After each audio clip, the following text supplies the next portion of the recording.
이제 대선이 111일 앞으로 다가왔습니다.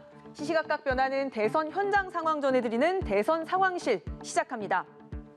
대선 후보들의 일정에는 선거 전략과 메시지가 담겨 있다고 하죠.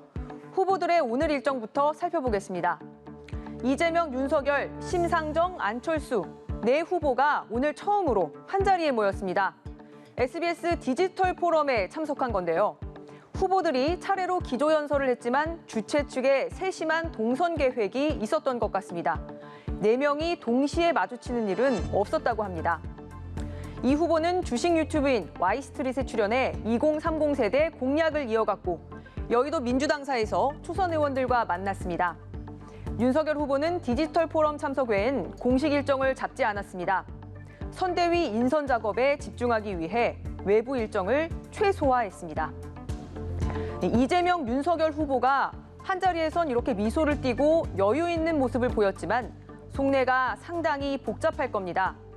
선거를 진두지휘하는 선대위 때문에 속을 끓이는 건 두 후보가 모두 같은 상황입니다. 그래서 오늘의 키워드 선대위 비상으로 뽑아봤습니다. 높이 날아오르는 비상이 아니라 큰일 났다, 비상사태란 뜻의 비상입니다. 이재명 후보 지지율이 정체된 상황에서 벗어나질 못하자 선대위 위기론이 불거진 민주당은 타겟책 마련에 고심하고 있습니다. 왜 위기냐? 어제 2년 만에 국회를 찾은 문재인 대통령의 복심. 양정철 전 민주연구원장은 이렇게 쓴소리를 했습니다. 절박함이 안 보인다. 대선이 넉 달도 남지 않았는데 국회의원들이 유유자적한 분위기다. 후보만 죽어라고 뛰고 있다. 초선 의원들도 민주당 의원 169명 모두가 참여하는 매머드 선대위의 역동성이 떨어진다면서 각계의 목소리를 대변할 전문가와 청년, 그리고 여성을 전면 배치해야 한다고 요구했습니다. 이재명 후보는 이들 초선 의원과의 간담회에 참석해 의견을 들었습니다.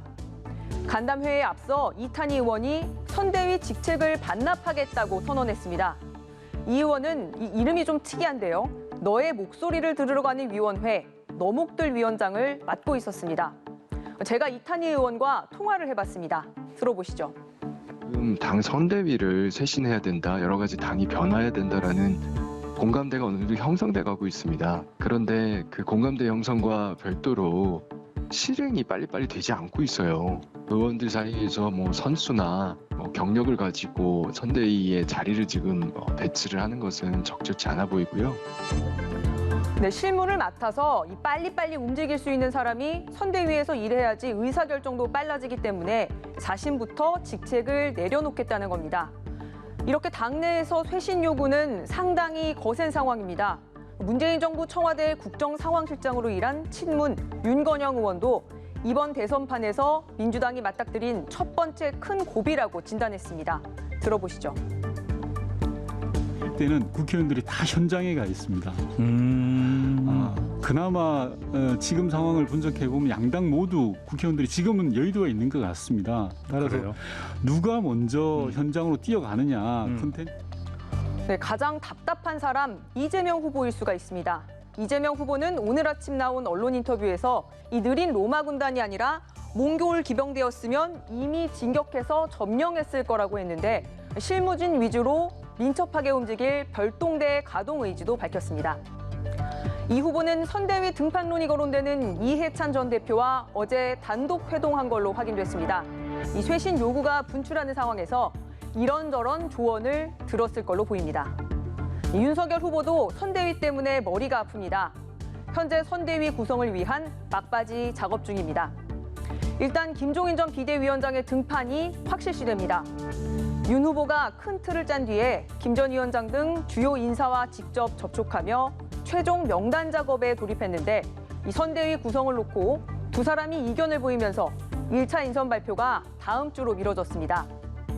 현재 김 전 위원장이 원톱으로 총괄 선대위원장을 맡고 상임 선대위원장에 이 김병준 전 비대위원장, 그리고 국민통합위원장에 김한길 전 새정치민주연합 대표, 그러니까 이 과거에 민주당에 몸담았던 두 사람 영입이 유력하게 거론되고 있습니다. 이준석 대표는 인선을 둘러싼 윤 후보와 김 전 위원장 사이 갈등을 사실상 인정하는 발언을 했는데요. 보시죠. 김종인 위원장이 다소간의 이견이 있다는 생각을 좀 하고 있는데 대선이라는 거는 미래지향적 가치의 승부이기 때문에 저는 세를 불리더라도 컨셉이 명확해야 된다. 같은 인사를 영입하더라 하더라도 저는 국민들에게 반문 모으기로 비춰질 수 있는 모양보다는 네, 윤 후보는 지켜봐달라고 하면서 이 다 같이라는 말을 강조했습니다. 조금만 더 지켜보시죠. 그러니까 우리 당 전체가 선거운동을 하는 거니까 뭐 다 같이 다른 후보님들의 그 캠프도 합류할 수 있는 것이고 다 같이 가야죠. 네, 여야 대선 후보들은 여의도 경험, 그러니까 국회의원을 해본 적이 없는 영선인데 이번에도 이해찬, 김종인 상황 대결 아니냐 이런 곱지 않은 시선도 있습니다. 이런 가운데 오늘 각 캠프에서 상당히 주목하고 있던 여론조사 결과가 나왔습니다. 민심 상황판에서 짚어보겠습니다. 네, NBS 여론조사는 여론조사 기관 4개가 동시에 하기 때문에 비교적 신뢰도가 높다는 평가를 받습니다. 매주 대선 후보 적합도를 발표합니다. 11월 3주차 여론조사 결과를 보면 윤석열 후보 36%, 이재명 후보 35%, 안철수 후보 5%, 심상정 후보 4% 순입니다. 이재명, 윤석열 후보가 오차 범위 내에서 팽팽한 접전을 벌이고 있습니다. 격차가 일주일 전 조사 때 윤석열 후보 39%, 그리고 이재명 후보 32%, 7%포인트 사이였는데 1%포인트로 좁혀졌습니다. 윤석열 후보가 노린 후보 선출 직후 컨벤션 효과로 두 사람 간 지지율 격차가 10%포인트 이상으로 확 벌어졌던 여론조사 결과도 많았던 걸 고려하면 이재명 후보에게 희소식입니다. 네, 이와 함께 정권 심판론이 51%, 지난주 51%에서 47%로 줄어들면서 9월 수준으로 돌아가신 것을 볼 수가 있겠습니다. 네, 다음 주 월요일 종부세 고지서가 발송되면 수도권의 종부세 민심이 대선 후보 선호도에 반영이 될 텐데 다음 주 여론조사 결과도 지켜봐야겠습니다. 오늘 대선 현장 상황은 여기까지 살펴보겠습니다. 오늘 수능을 치른 수험생들에게 좋은 결과 있기를 바랍니다. 지금까지 대선 상황실이었습니다.